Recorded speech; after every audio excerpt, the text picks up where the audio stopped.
Which state had more sundown towns than any other state? It would probably be in Arizona or California, because we have sun here. It's a sun state. Florida?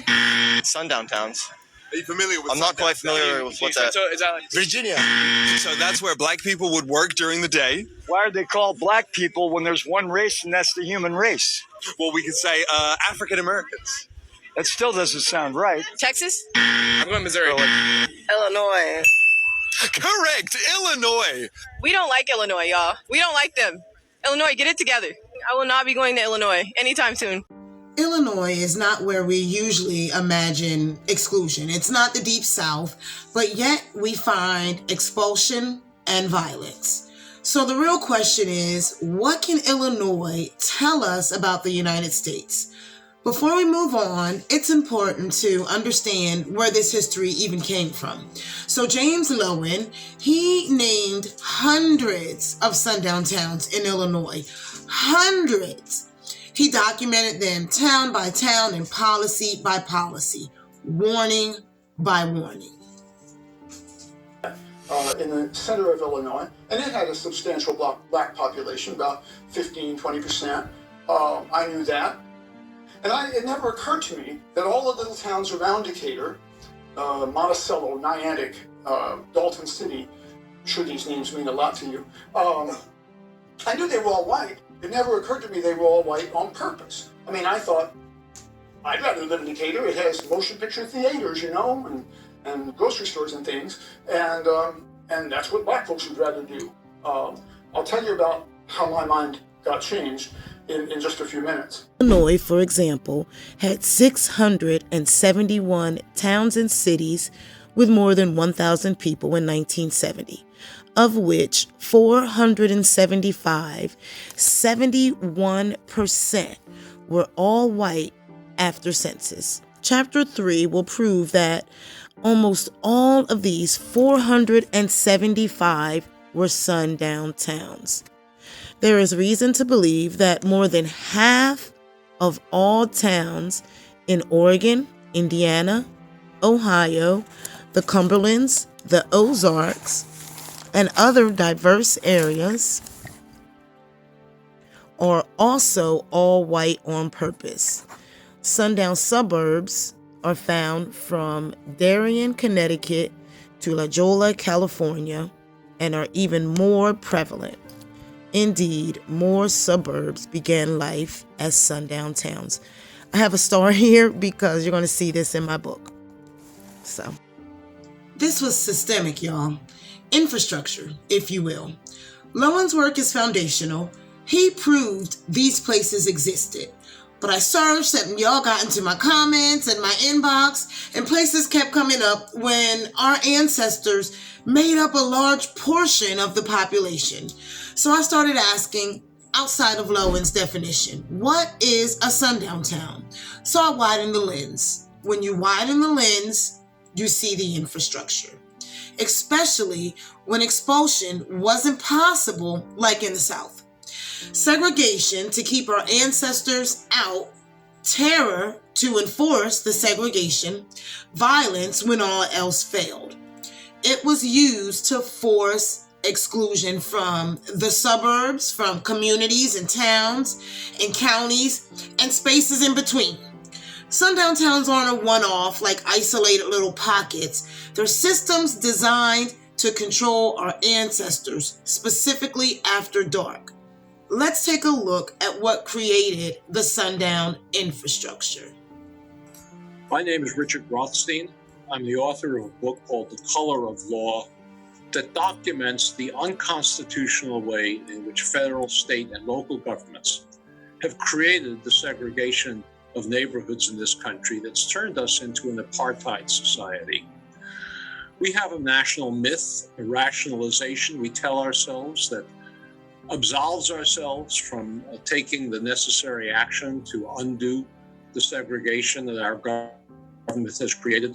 The myth is that it all happened naturally, it happened by accident. It's de facto segregation, we say, nothing that government created. My book, The Color of Law, documents that every metropolitan area in this country is residentially segregated because of explicit unconstitutional action on the part of the federal, state, and local governments. I'll give you one example.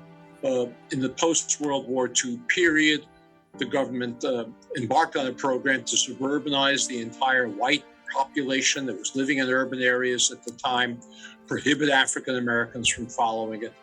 Perhaps the best example of that is the most famous one, Levittown, east of New York City, 17,000 homes in one place.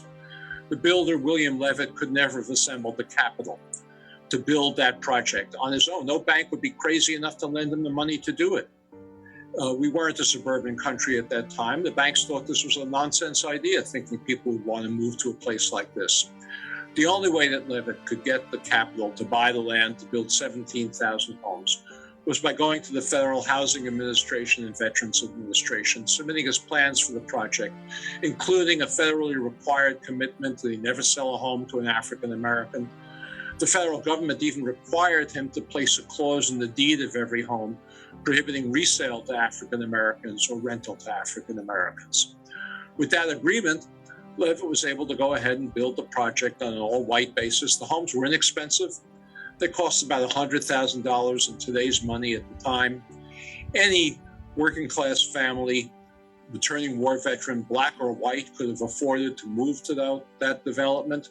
If you had a job in the post-war economy and got a 20, 30-year mortgage, amortized loan from the Federal Housing Administration, you could afford to buy that home, black or white, but blacks were prohibited from buying it. Whites were subsidized to buy it. This was not the action of rogue bureaucrats in the Federal Housing Administration. The Veterans Administration was written out in a federal policy manual called the Underwriting Manual, distributed to appraisers all over the country, whose job it was to evaluate the applications of builders to create these all-white projects. The manual said you couldn't recommend for a federal bank guarantee a developer who is going to sell to African Americans. The manual went so far as to say that you couldn't even recommend for a federal bank guarantee a loan to a developer of an all-white project who was going to locate it near where African Americans were living, because in the words of the manual, that would run the risk of infiltration by inharmonious racial groups. In my book, The Color of Law, I have a photograph of a 6-foot-high, half-mile-long concrete wall that a developer of a white project in Detroit was required by the federal government to construct to separate his home from a nearby African-American neighborhood. This policy of the federal government had enormous consequences, and it was followed all over the country in the suburbanization of every metropolitan area. As a result of this policy, the white families who bought those homes for about $100,000 in today's money gained over the next couple of generations wealth from the equity that they gained from the appreciation and the value of their homes. They sent their children to college. With that wealth, they financed perhaps temporary emergencies, medical or unemployment. They used it to subsidize their retirements, and they used it to bequeath wealth to their children and grandchildren. African Americans were prohibited by federal policy from participating in this wealth-generating program. The result is that today, although African American incomes are about 60% of white incomes on average, African American wealth is about 5% of white wealth. And that enormous disparity between the 60% income ratio and the 5% wealth ratio is entirely attributable to unconstitutional federal housing policy practiced in the mid-20th century, and it underlies so many of the racial inequalities that we have today. Thank you very much.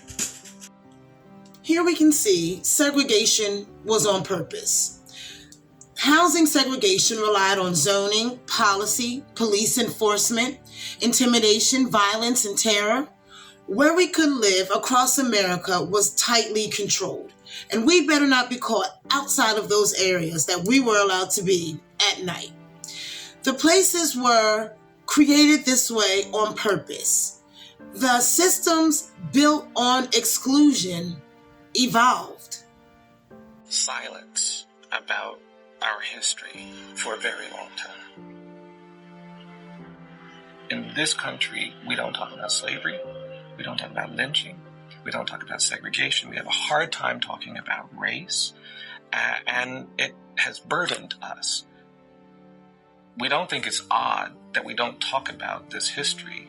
We actually think it's odd when somebody tries to talk about it. If we react to the effort of trying to talk about it as if that's the threat, not our continued silence. We're doing a lot of damage to each succeeding generation. It's the 21st century, and there's still a presumption of dangerousness and guilt that gets assigned to Black and brown people in this country. We haven't created spaces in America that deal honestly with the legacy of slavery. My view is that the great evil of American slavery wasn't involuntary servitude and forced labor. It was the narrative of racial difference that we created to justify it. We said Black people are different than white people. They can't do this, they can't do that. The Supreme Court said they're 3/5 human. And this ideology of white supremacy, that narrative of racial difference, that was the true evil. So for me, slavery doesn't end in 1865, it just evolves. It turns into decades where we have terrorism and lynching, and our courts and our systems of government tolerated Black people being pulled out of their homes and hung from trees, sometimes on the courthouse lawn. The legal system, the rule of law was complicit. The Black people in Boston, the Black people in Cleveland and Chicago and Detroit and Los Angeles and Oakland didn't go to those communities as immigrants looking for new economic opportunities. They went there as refugees and exiles from terror in the American South. This history is about truth, not guilt.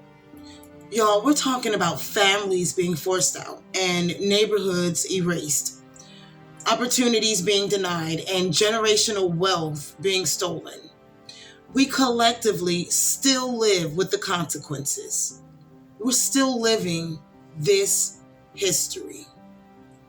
The level of knowledge on how it persisted. I had a vague sense of segregation, Jim Crow, etc., in the 100 years after. But I didn't know about redlining. Not in that degree of detail.